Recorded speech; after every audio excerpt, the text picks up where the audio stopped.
So guys আজকের ব্লগটা এখান থেকে শুরু করছি। আশা করছি ব্লগটা তোমাদের সকলের খুব ভালো লাগবে। সো রাত থেকে আমাদের জামা কাপড় গুছানোর কাজ চলছে। এদিকে আমাদের লাগেজ গুছানো প্রায় কমপ্লিট হয়ে গেছে। বাবা মার কিছু জামা কাপড় এর মধ্যে ঢুকবে।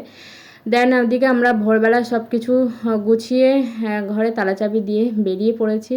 হ্যাঁ, এত ভোরে যাচ্ছি মানে কোথাও ঘুরতেই বেরাচ্ছি, তোমরা বুঝতেই পারছো। সো এদিকে আমাদের ট্যাক্সিও চলে এসেছে। দেন আমরা সবাই গাড়িতে উঠে পড়লাম। আর আমাদের গড়িয়া স্টেশন থেকে হাওড়া স্টেশন যেতে আমাদের 45 মিনিট টাইম লেগেছে। আঙ্কেলটা খুব ভালো গাড়ি চালিয়েছে। দেন হাওড়া ব্রিজের নিচ দিয়ে মানে ভোরবেলা এরকম ঠান্ডা হাওয়া খেতে খেতে হাওড়া স্টেশনে যাওয়ার আলাদাই একটা মজা ছিল, সত্যি বলতে কি। সো আমরা ফাইনালি হাওড়া স্টেশনের কাছে চলে এসেছি, মানে একটু আগেই আমাদেরকে নামিয়ে দিয়েছিল। দেন এই যে দেখতে পাচ্ছ হাওড়া স্টেশন। এদিকে বাবা মা বোন সবাই মিলে আমরা একসাথে ঘুরতে যাচ্ছি আর কি। হ্যাঁ, ফাইনালি আমরা সবাই ঘুরতে যাচ্ছি এবং কোথায় ঘুরতে যাচ্ছি সেটাও তোমাদেরকে বলে দিই। আমরা যাচ্ছি পুরীতে ঘুরতে। এদিকে চলে এসেছি স্টেশনে আর এখন বাজে 5টা 12। সো আমরা যেখানে যাব সেখানে হাহাহিহি হবে না, এটা তো হতেই পারে না। এটা একটা কমন ব্যাপার, সেখানে মানে আলাদা লেভেলের একটা ব্যাপার থাকবে এবং সবাই যদি ভাই বোনও আমরা থাকি সেটা মানে আলাদা একটা ব্যাপার থাকে। দেন এখানে সবাই ফ্যামিলিও ছিল, আমরা কজন ছিলাম ভীষণ মজা করছিলাম। যেহেতু আমাদের ট্রেনটা একটু দেরিতে ছিল, 5টা দেখলে 12, বাট দেন আমাদের 6টা 13 এরকম হয়তো ট্রেনটা ছাড়বে। সেই জন্য আমরা অনেকক্ষণ টাইম নিয়ে এখানে বসেছিলাম।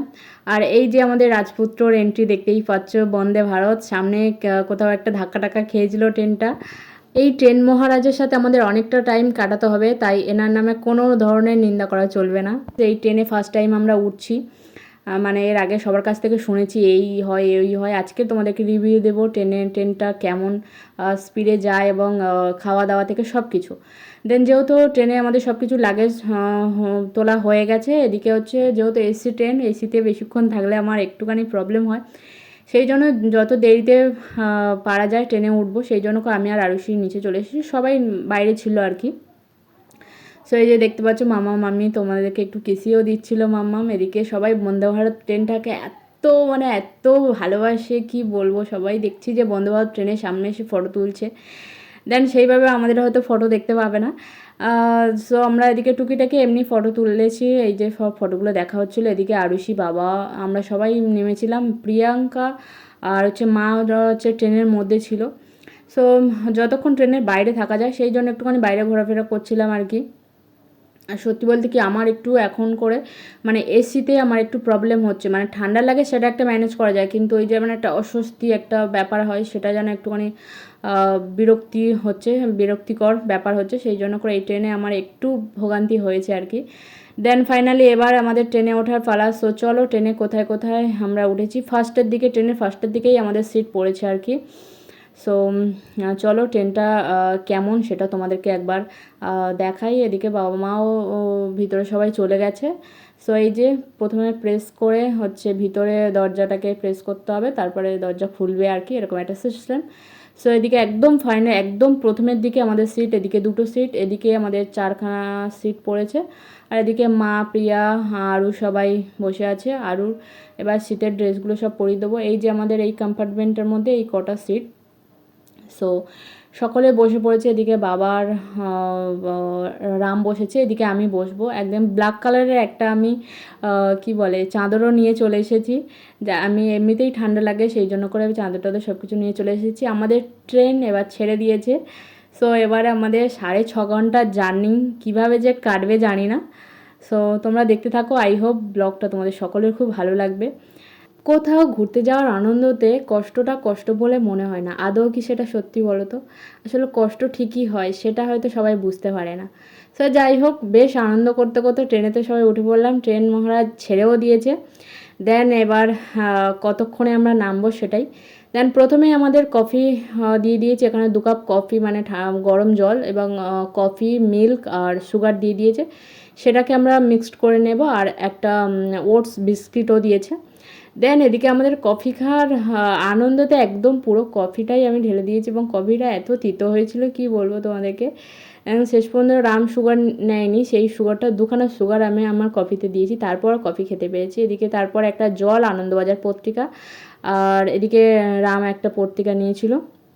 দেন আরুষি আমাদের কাছে এদিকে খেলাও করছে, ওর শীতের ড্রেস সব পরিয়ে দিয়েছি, কিন্তু মাথার মধ্যে কিছুতেই কিছু দিচ্ছিল না। দেন ওর পিমনির এই কানে একটা চাপা সেটাও দিয়েছিল। বাবা আর মেয়ে সেলফি তুলতে ব্যস্ত, এদিকে আমরা সবুজ প্রকৃতি দেখতে দেখতে যাচ্ছি। দেন আমাদের ব্রেকফাস্টও দিয়েছে। ব্রেকফাস্টটা বেশ সুন্দর ছিল, প্যাকেজিং তোমরা দেখতেই পাচ্ছ, বেশ সুন্দর প্যাকেজিং করা ছিল। ব্রেকফাস্টটা কী কী দিয়েছে তোমাদেরকে বলে দিই। এখানে আলু ফ্রাই দিয়েছে, মটরশুঁটি, ডিম ভাজা, দুখানা ব্রেড, একটা কেক, আর টমেটো সপ, একটা হচ্ছে জ্যাম দিয়েছিল, আর বাটার, সাথে ছিল লবণ, হ্যান্ড ওয়াশ আর গোলমরিচের গুঁড়ো, এই 3টে জিনিসও দিয়েছিল। দেন আমাদের খাওয়া দাওয়া করে একটুখানি ঘুমিয়ে নিয়েছিলাম, কারণ অনেকটা জার্নি, কিছুতেই সময় কাটছিল না। আর কিছু করার নেই, 6.5 ঘন্টা তোমাদেরকে বলি। বন্দে ভারত ট্রেনটা ভীষণ স্পিডে যায়, বাট আমাদের ট্রেনটার আগে একটা ট্রেন একটু প্রবলেমের কারণে আমাদের ট্রেনটা 1 ঘন্টা লেট করে, যেখানে 6.5 ঘন্টা সেখানে প্রায় 7 ঘন্টা, মানে 8 ঘন্টা লেগেছে। মানে স্টেশনে ঢুকতে আমি ট্রেনটাকে দেখেছি, স্টেশনে ঢুকতার আগেই মানে একদম আধ ঘন্টা সময় নেই স্টেশনে ঢুকতে। ফাইনালি আমরা পুরী স্টেশনে পৌঁছে গেছি। সবাই একটু স্টেশনে নেমে শান্তি পেলাম। মানে এই যে 8 ঘন্টা জার্নি, নর্মাল ট্রেনে আসলেই মানে 8 ঘন্টা সময় নেয়, সেখানে একটু প্রবলেমের কারণেই দেরি হয়েছে। যাই হোক, পুরী স্টেশনের বাইরে এরকমই একদম অনেকটা বসার জায়গা, সেখানে সবাই বসে রেস্ট করছিল, যারা যাওয়ার বা যারা এসেছে হয়তো সেইভাবে। সো আমরা এখান থেকে একটা গাড়ি ধরে নিলাম আমাদের হোটেলে যাওয়ার জন্য। বেশ এদিকে রাস্তা বেশ ভালো ছিল। সো এই যে দেখতে দেখতে আমরা প্রায় পৌঁছে গেছি পুরীর সমুদ্রের কাছে। দেখতেই পাচ্ছ খুব সুন্দর, মানে রাস্তার পাশে এগুলো আগে ছিল না, এই যে ল্যাম্পপোস্টগুলো বা এই ধরনের যে মানে এখন বেশ সুন্দর করে দিয়েছে রাস্তার পাশে, মানে জিনিসগুলো বাঁধিয়ে দিয়েছে। ফাইনালি চলে এলাম আমরা আমাদের হোটেলে। আর হোটেলের ভিডিওটা আমি নিতাম না, শুধু আরুর জন্য আমি ভিডিও ক্লিপ নিলাম, যত ছোট বাচ্চা যদি কোনো কিছু ভেঙে দেয় বা কিছু, আরও কোনো জিনিসে হাত দেয়নি সেইভাবে। বাট ভিডিও ক্লিপটা যেহেতু নিয়েছিলাম সেই জন্য তোমাদের সাথে শেয়ারও করলাম। এদিকে মানে অনেক আমাদের স্টেশনের ওখানে আমরা লাঞ্চ করে নিয়েছিলাম, আর আরও ভীষণ ক্লান্ত, ও রাস্তায় ঘুমিয়ে পড়েছিল। এদিকে রুম, বাথরুম সব ভীষণ ক্লিন ছিল এবং খুবই ভালো ছিল রুমটা। সো সন্ধ্যাবেলা আমরা সবাই রেডি হয়ে নিয়েছি, এবার আমরা বেরাবো, একটু যাব পুরীর সমুদ্রের কাছে হাওয়া খেতে, যেটার জন্য ফাইনালি আমাদের আসা। এবং হ্যাঁ, অবশ্যই পুরীর মানে কী বলে জগন্নাথ দর্শনের জন্যই আসা। সো এদিকে পুরীর হোটেলটা এরকমই ছিল, মানে হোটেলটা বেশ ভালোই ছিল আর কি। সো আমরা আমি, রাম আর আরও মানে একটু দেরিতে পড়েছি আর কি। বাবা মা সবাই একটু আগে বেরিয়েছে, কেননা কোথাও মানে ঘুরতে এসে সেখানে একটু মানে জার্নি হয়ে যায়, মানে এতক্ষণ আসার পরে মানে একটু শরীর ছেড়ে দিয়েছিল, আর অনেক টাইম ঘুমিয়ে নিয়েছিলাম। তারপরে আমরা সবাই বেরিয়ে পড়েছি এবং সমুদ্রের ধারে এসে একটা দারুণ একটা শান্তি, মানে একটা ঠান্ডা হাওয়া, তার মধ্যে সমুদ্রের যে আওয়াজটা অসাধারণ লাগে আর কি।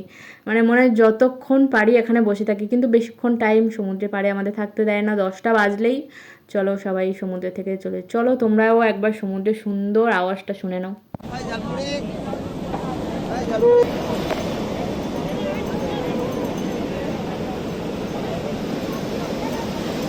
আরুকে বাবা মায়ের কাছে দিয়ে আমরা দুজনে একটু আলাদাভাবে টাইম স্পেন্ড করছিলাম, দুজনে আর কি। সো এখানে বেশ কিছুক্ষণ টাইম আমরা সমুদ্রের ধারে বসেছিলাম, তারপরে ভীষণ জোরে খিদে পেয়েছিল। সো চলে এলাম মোমো খেতে। আচ্ছা তোমরা বলো তো পুরীর কাছে এসে কারা কারা মোমো খেয়েছো? আচ্ছা সবাই তো মাছ ভাজা, চিংড়ি মাছ ভাজা, এটা ওটা নানান রকম মাছ ট্রাই করে, বাট আমি মোমো খেতে চলে এসেছি। সো মাছ ভাজার এর গল্পটা আমি পরে না হয় তোমাদেরকে বলবো, বাট মোমোটা সত্যি বলতে ভীষণ ভীষণ বাজে খেতে ছিল। আমাদের কলকাতার মতন অত সুন্দর মোমো এখানে পাওয়া যায় না, এখানে একটা আলাদা রকম টেস্ট ছিল। যাই হোক, মোটামুটি খাওয়া যাবে। সো খাওয়া দাওয়া করে নিয়ে আবার চলে এলাম বাবা মায়েদের সাথে এখানে। সো এখানে আরও একটু এই যে খেলনাগুলো মানে ঘুরছিল, বাট ওর মধ্যে তো উঠতে পারবে না, কেননা ও একা উঠলে ভীষণ ভয় পায়। সো এদিকে আমরা ব্যস্ততম জীবন থেকে এসে, মানে ছেড়ে এসে একটা আলাদা জায়গায় এসে, মানে কাজ নেই কিছু নেই, একটু আনন্দ করতে এসে সবাই একদম যেন বাচ্চা হয়ে গেছি। এখানে দেখতে পাচ্ছ বেলুন ফোলাচ্ছি আমরা, বাবেল যেগুলোটা বলে। সো আর আরুকে আমি ভেবেছিলাম যে বালির মধ্যেও পা দিলে মানে একদম থাকতে পারে না, সেখানে ও পাটা ঘষে ঘষে বালির মধ্যে ঢোকাচ্ছিল, এরকম একটা ভীষণ মজা করছিল, সবাই আনন্দ করছিল। একটা মানে আলাদা রকমের মজা হচ্ছিল সবার মধ্যে। আর এই যে এগুলোর মধ্যে যে বাচ্চাগুলো বসেছিল তাদেরকেও টাটা করছে, এর মধ্যে কিছুতেই ও উঠবে না, কেননা একা ও বসতে পারবে না, সেই জন্য কেউ তোলা হয়নি। আর এদিকে ওর হাইটে যেহেতু সব জিনিসপত্র আছে সেগুলোকে একবার হাত দিয়ে দিয়ে দেখছিল, আর বাবা এগুলোকে তুলেও দিচ্ছিল। এখানে প্রচুর জিনিসপত্র আছে আর কি। তো এদিকে তোমাদেরকে দেখাই একটা সামুদ্রিক মানে সমুদ্রে যেসব জিনিসপত্র পাওয়া যায় সেগুলো এইসব দোকানে বিক্রি হচ্ছিল আর কি। শাঁখও বিক্রি হচ্ছিল, মোটা মোটা শাঁখা বিক্রি হচ্ছিল, বাট আমি তো মোটা শাঁখা কখনো পরবো এরকম ভাবিনি, বাট একবার ভাবছিলাম যে কিনবো, তারপর ভাবলাম যে না, পরবো না, যেটা সেটা কিনে লাভ নেই। এখানে সুন্দর সুন্দর শাঁখ বিক্রি হচ্ছিলো, যেটা আমাদের দরকার পরে সেটা কিনবো। দেন রাতের জন্য এখানে রুটি তরকা নিয়ে নিলাম। আমরা হোটেলে খাবার অর্ডার করে দিয়েছিলাম 3 জনের জন্য। মাদের রুম থেকে আমি খাবার নিয়ে চলে এসেছি আমার রুমে। সো আজকের ভিডিওটা তোমাদের কেমন লাগলো? যদি ভিডিওটা ভালো লাগে লাইক করো, চ্যানেলটাকে সাবস্ক্রাইব করে দিও। আর হ্যাঁ, নতুন নতুন পুরীর আরও সুন্দর সুন্দর ভিডিও আসছে, সো দেখতে হলে আমার চ্যানেলটাকে সাবস্ক্রাইব করে নিও।